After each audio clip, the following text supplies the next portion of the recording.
you know what cheese curds, motorcycles, and surf rods have in common? Turns out the best of all come from Wisconsin. That's right. We're talking the 77-year-old, family-owned American company, St. Croix Rod, where the surf is no part-time business. Offering 41 models across 5 distinct surf series, St. Croix has been designing and handcrafting high-performance, tech-forward surf rods for decades. Simply put, St. Croix combines the best technology and components with the lengths, powers, and actions demanded by discerning anglers up and down the Striper Coast. All this to say that St. Croix is the premier choice for anglers who demand the best rods on earth. Check out the full lineup at stcroixrods.com. Beginning in the 1970s as a mail-order catalog, the Surfcaster has long been known as the source for hard-to-find surf fishing gear, and I've been personally shopping with them since the 1980s.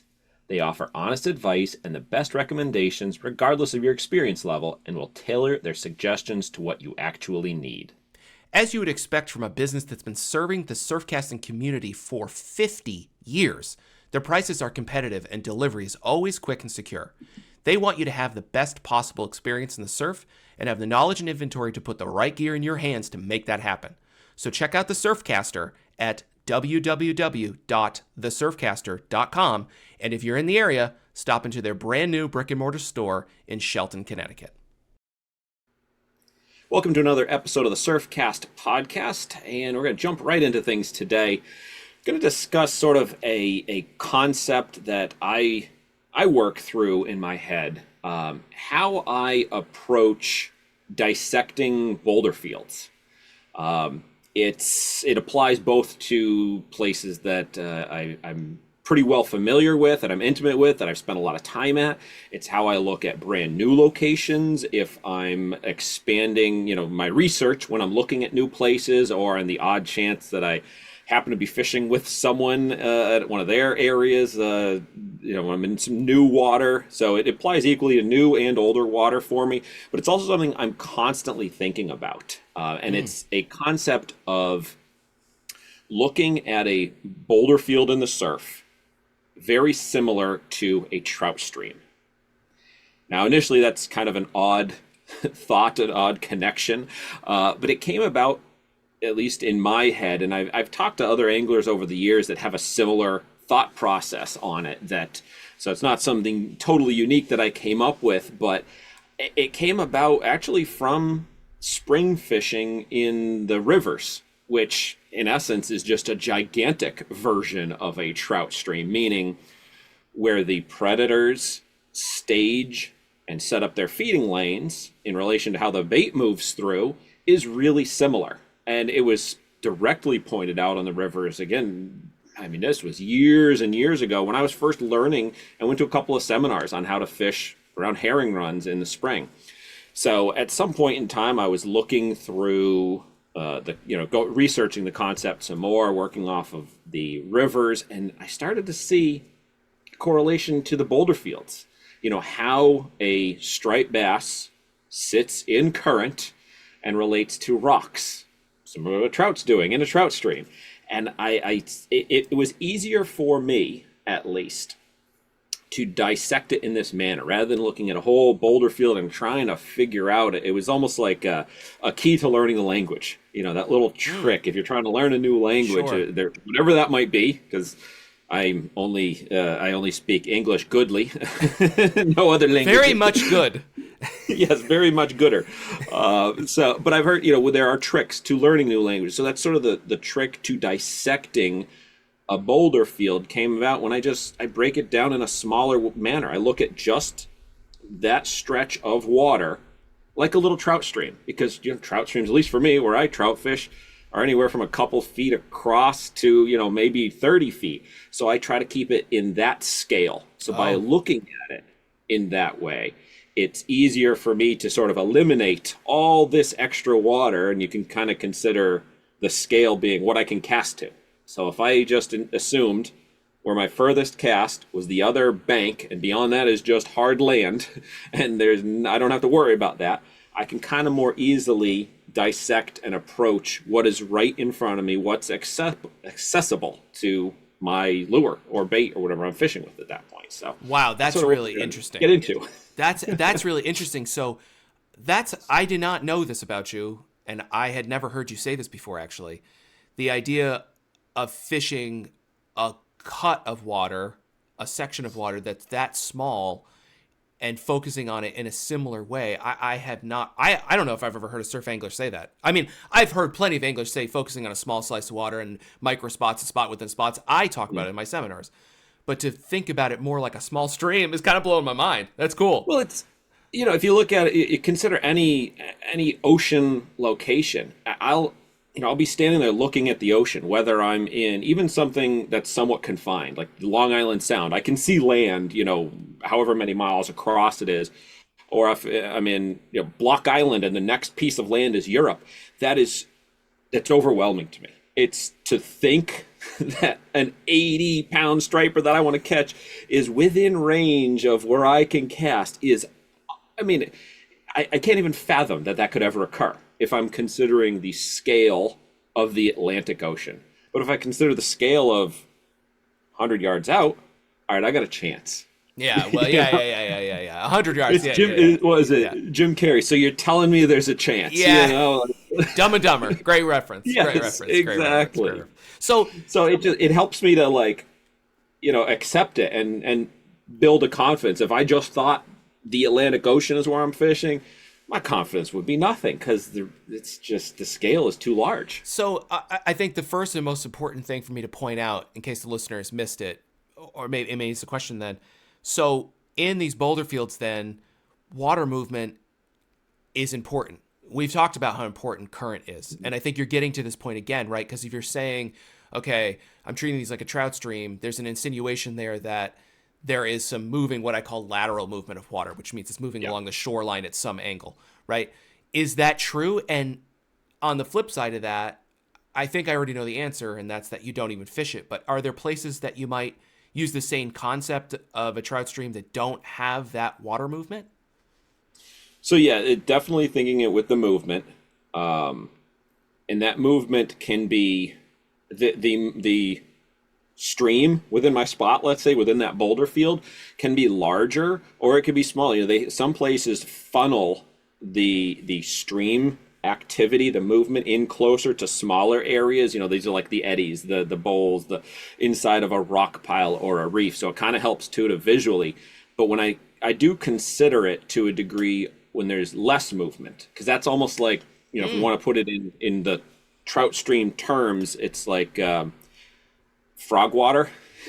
Steve Colton always mentions the frog water, and the first time I fished with him, I was like, "What the hell is frog water?" I actually looked it up because I wasn't really sure what he was referring to, and it's that the water the frogs chill out in. Trout still feed in that. There's still ways that they relate. There's a little bit of flow and movement, and they prowl around it, and that's kind of how I look at like a slack tide stage at one of my locations that generally has the water moving. So it's moving. How I'm approaching it is evolving too, based on the tide, because trout stream generally over a session, it's all the same water flow unless there's a river, a dam upstream that was released. Yeah. But which then would be like our tide changes on the surf. But yeah, it does connect back to our episode where we talked about current being so important, and that might be why it is so important to me, because of how I'm breaking down and trying to dissect the locations. And I'm thinking about the water movement, where the striped bass is looking for, I feel like they're looking for places to rest, places to sort of rest, feed, meaning they're more, that feeding is sort of always something they're thinking about, but there's probably a little more likelihood that in certain resting positions they can also feed. And then there's, I feel like, the primary feeding spots that feeding comes above even resting. They might have to expend a little bit more energy to sit in that spot, but it's just such a prime location because for whatever reason, the food gets brought to them that much easier, or it's that much more distraught or turbulent, so that the food is off its guard, making, again, an easier feeding spot, which I've seen on videos in trout streams. And again, it's just in my mind, it's like, bring that scale down and I can conceptualize it. I can accept that I have a shot at it. So I don't know how far this metaphor extends, so I'm about to go out on a limb here. But when I'm thinking about, because we're both small stream fisherman. I think I kind of got you modern age back into it again when you Yes. right. Yep. And when I'm thinking about a small stream, and maybe it extends to a small river, you can sort of move across the river. You can move down the river. And I'm just wondering, when you're looking at a slice of water, a striper water, and you're thinking about this concept, and again, this might be taking the metaphor too far. Are you generally moving into the river, or are you moving along the river? So for your spots, do you find they fish better if you're moving along it and sort of moving down or up? Or are you moving through the river, like as if you're going across it? You know what I'm saying?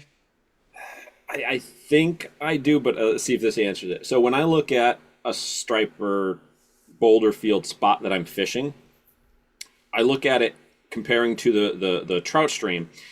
If there is a best run, let's call it, in that trout stream, this best stretch, that's my striper boulder field spot. So I don't move throughout it on the boulder field as much as I would. Like if I approach a trout stream, I'm moving. I get here and I work spot to spot. And if I compare that and put it out onto the surf, expanding the scale out from a 3-foot wide trout stream to the Atlantic Ocean, I'm not moving as much up and down through it on the boulder field as I would be on the trout stream. Just like when I get on the trout stream and, okay, this run has these 7 lies in it, and I stand here and I work them. And the same concept on the boulder field. I get to the best location that I can present to those feeding opportunities from that spot. And if I was to move up, now it's a different comparison, a different trout run. Does that make sense? Does that kind of answer where you're getting with it? Yeah.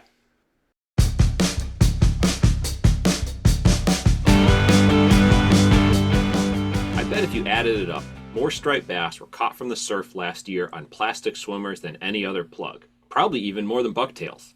The reason is simple. For generations, the plastic swimmer has proven to be a versatile, effective, and affordable fish catching machine. And that's where the new Hogy OG Swimmer comes in. Unlike most of the other modern swimmers that all look and act alike, the OG Swimmer brings together a traditional design with modern enhancements to offer anglers with a unique and highly effective swimming plug unlike anything else currently on the market. With a unique wobbling action, it moves like an injured baitfish, and it's a large profile, chunky and tubular, and measuring in at 7 inches. Plus, with a downturn line tie, the OG Swimmer stays shallow, making it ideal for surf anglers. All of this is tied together in an extra hard body that's through-wired and decked out with VMC hooks and a hand-tied bucktail teaser. And just like the Hogy needlefish, you won't find a rear hook on this lure, which is better for the fish, better for your hands, and easier on your wallet. This is all part of the Hook One platform, as well as Hogy's new core philosophy, quality for today, conservation for tomorrow. To find out more about this mission, and to pick up one of these premium OG swimmers, be sure to check out www.hogylures.com. So I love this concept, and it sort of gets a little bit to the idea that I have of game trails, or lanes, as I often call them. We're getting into the realm of sort of similarities. But something, when I hear trout stream, that I have to bring up, and I want to know your perspective on it, is this idea that the fish will be lying in the current behind a rock instead of in front of it. And I have heard lots of theories on both in stripers land, because stripers are obviously not trout. And from my perspective, I'm often, if not always, and I hammer this in my seminars too, fishing into the rock, not over the top or behind it. But I'm curious, because our spots can be so different, the level of current can be different, the depth can be different, what your perspective is on that. Because I think as a trout angler, if we're taking this metaphor further, I'm almost always looking in front of a rock. And that has influenced the way I've thought about stripers and how they sort of, because we want to think about stripers as resting, and you've brought this up actually, and like trying to hide, but that's a vacuum, right? Behind the rock could be a vacuum, but it depends again on the current and the depth. So I'm wondering on your perspective on this, since I just gave sort of mine in a nutshell. Yeah, when I've definitely seen striped bass relate to the front side of an obstruction, and I target the front side. I find myself targeting the front side, let's just say more often, like I'm actually focusing just on the front side when when I'm forced to, meaning it's something that comes out of the water. Okay. This is a rock that's exposed, so like I don't have the ability to, if I was to put my lure behind it, if it's like a bridge pylon, I'm going to wrap around it. If it's a rock that's sticking up, I'm going to hang and catch. So in those cases, I try to swing it sort of around the other side, and then I scoot to the front and then work it around it. Like I kind of just work the perimeter on the front side. Sure. If it's completely submerged, I don't necessarily concentrate on any one piece of it any more than another. Meaning if I know there's a boulder down there, I'm trying to present across the face of it for the fish that are sitting in, I forget what the hydrodynamic term is, like the bubble that's in front that they're able to rest in. So I try to present to that. I try to present to both sides, and then I try to come over the top of it. Again, it's submerged, so within the water column, over the top of it, to anything that might be sitting behind it. And then I'll even do a couple of casts or swings or whatever the case may be, incrementally further down behind it. So I kind of look at that. It's like around it, you've got fish. On the front and the back, I theorize are like sitting and staging. They're kind of more in a slightly resting position while feeding. It's like in the front, it's maybe 50-50 of resting feeding. On the back side, it's maybe 60% resting, 40 feeding. But then off to the sides, they have to put a little more in. Like there's less of a resting position. Like that's a more active feed. And then those ones that are in the trailing water, I'm always looking at my spots like fish are coming into it. So like those are the ones that are coming up, and maybe I'm presenting like a bonus bite for them that, I'm putting way more thought into it. But, this striped bass is like, that's my next spot that I'm going to feed at, and I'm actually going to get, a meal off of that rock.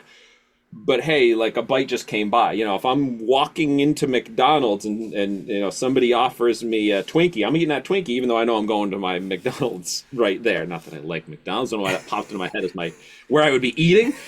But you all understand what I'm saying. We all understand what you mean. That's why. Yeah.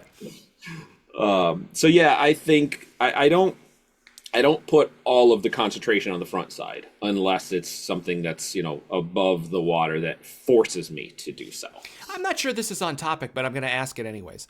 Because it's a little bit getting off topic, but hearing you talk about this with the fish moving from feeding zone to feeding zone, and you've talked about this a little bit in previous episodes about the fish might move from spot to spot. Do you think that you're having like a gradual push of fish through a spot in a night? Or do you think fish are moving in and out of the spot? Or do you think the fish are there and they're just moving within the spot? That's three different things. Or what's most likely, I guess, in this context? My assumption is that it depends on the spot. Like it's not a great answer to it. That's right. But from the amount of time that I've spent at, my primary locations that I fish, some of them feel like it's a conveyor belt of fish. Like they stage through and they move, so there's a pot of fish at this little feeding spot, and when they progress up to the next one, some feet filter into it. Some of these spots feel like they just come in a wave, and it's like they're all in, they're all out. And they come all in, and so it really, I mean, if this is on an average, because of course then there's the wild cards of stuff happening, not happening, and throwing it off, and but I think there's, to a degree, even across all of them, somewhat of a general flow to the in and out. It might, how long the fish spend at each of these spots, I kind of think depends on not just how much bait is currently present, but like I've some people have said that there's no hierarchy to the feeding. I think someone even commented on one of our videos, because it's sort of something that I believe in, that there's a hierarchy within the fish that, I just can't imagine that let's call it a dominant striped bass at that moment in front of me is going to give up its feeding spot to a lesser fish. Comparing to what I've seen watching nature shows of land-based animals feeding. So I kind of think from that if the primary cheetah has its spot, and it's not going to let the up and coming cheetah come in and take its primary feeding. And I kind of like, whether it's real or not, it also helps me to further process what's going on in front of me and bide my time through the slower stages when I'm not catching. All right, well, I'm just in between. I'm waiting for that primary fish to come in, or maybe as I'm casting right now, that alpha striper in front of me is pushing off the other one, and then it's got to chill for a minute and then present, and then I can hit. So I think a lot of those little things come from my talking myself through the slower times and when I'm not catching, and like gives me justification to keep going and keep casting, that it's gonna develop, whether it's the fish coming in, they're on the cycle through, they're pushing in and out, or they're just moving across the different feeding spots. That's really interesting. I wasn't sure what you were going to say. I had some ideas, but I really wasn't sure. I think for most of my spots, I'm always afraid to say all. So let's say many, or a majority of my spots that are using this concept of the trout stream, which I like. I mean, I've used game trails and lanes, and I think that there's similarities, but there's not necessarily, because in that concept, I actually have places with very little current in the same way that you might be thinking of a stream. But anyways, that's a diversion for this. I actually think in a lot of my spots, the fish are moving through. They're coming in and they're gone, and those fish are not coming back again. And that when you have a lot of fish, either right times of year or just our population, you have more fish you're catching because there's more moving through. But when migration isn't happening, or the spot doesn't fish for the right time of year, there's just less, you're relying on a small body of resident fish, and once they move through, they're gone. And I don't think they move through altogether. I don't think it's big schools. I think there's like these little pods of fish that move through, and once they're through, they're gone. If we're talking specifically about boulder fields that we're treating sort of like the streamy idea, right? So I do think, though, that this also points to the kind of spots that we're fishing, and maybe even the productivity, because I think that some of my spots are highly nuanced and they can be such a pain in the ass. And I'm not saying that your spots aren't. I'm just saying mine can be super pain in the ass because of this. I'm not getting that moving in and out. It's like the fish come and they're gone. And during migration time, there's tons of them, or during mullet time, there's tons of them, or during, squid time, there's tons of them. But otherwise, they're not sort of milling around. They're moving through. They're attracted to the pattern. To the pattern. And I think that makes a big difference. So I was curious what you were going to say. But actually, like, thinking that through some more too, like as you were saying that, I was sort of thinking it and trying to apply the concept to the different spots that I fish.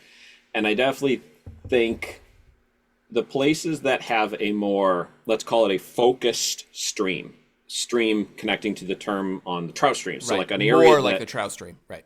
Yeah, where it's there's it could even be hard barrier on the other side of it. Now that could be a variety of things, whether it's a subsurface structure, something you can see, a current, whatever, so that there's an actual, a stream in front of me. Those, I think the fish are moving through more. Whereas when I think about places that are more expansive, are harder to compare to an edge, where I'm applying the edge. The edge is only as far as I can cast. There's no reason that the fish can't go any further than that at that point for whatever reason. Those, I think the fish do come through in more of a wave and they're gone. One spot that I'm looking at in my head particular, those fish are less predictable. There's general tendencies, little sections of the stage of the tide that they'll come through, but I've not found in those spots where they'll be more regular cycles. It's like pod will come through, and I think they just kind of go on. It's like a less defined structure of the boulder field. So they just kind of know this little area, there's a feeding spot. It's almost like on my other locations where there is, let's say, a stream, and there's like 5 rocks within it that they feed off of. Well, my more expansive spot is actually just one of those rocks, like playing with the scale of perspective more. So that whereas, a spot with a stream has 5 feeding, the spot without so much defined stream is the one whole spot. So they just come through, and in order for them to get to, let's say, 5 of those, it might take a whole tide cycle. That's right. But within 15 casts, they can hit the 5 spots within my focused one. If that kind of, it's sort of like playing with the scale of what you're looking at and applying to your mind on the grand comparison to, the whole ocean. Yeah. No, that makes total sense. I think to close this episode out, I have to ask, what is an obvious question? Again, maybe I'm taking the metaphor too far, but if you like to think about your spots like trout fishing spots, should I be reading trout fishing books and getting some ideas from that? Because look, disclaimer, I've learned so much from muskie and pike fishermen. So much. It's one of the number one things I recommend in my surf scenario series. You got to learn other species. So do you believe that in this particular case as well? Absolutely, but not necessarily trout. Okay. What I mean is, as you were just saying that, my gut was absolutely read all the trout books you can. But when you said muskie, it popped in like, I've read some muskie books, and to me personally, they were useless. Okay. So there has to be something there. Like for me, there was a passion to learn how to become a better trout angler. Because when you and I first became friends and you got me interested in the small stream trout fishing and I was getting back into the whole thing, I was a sponge for information on trout fishing.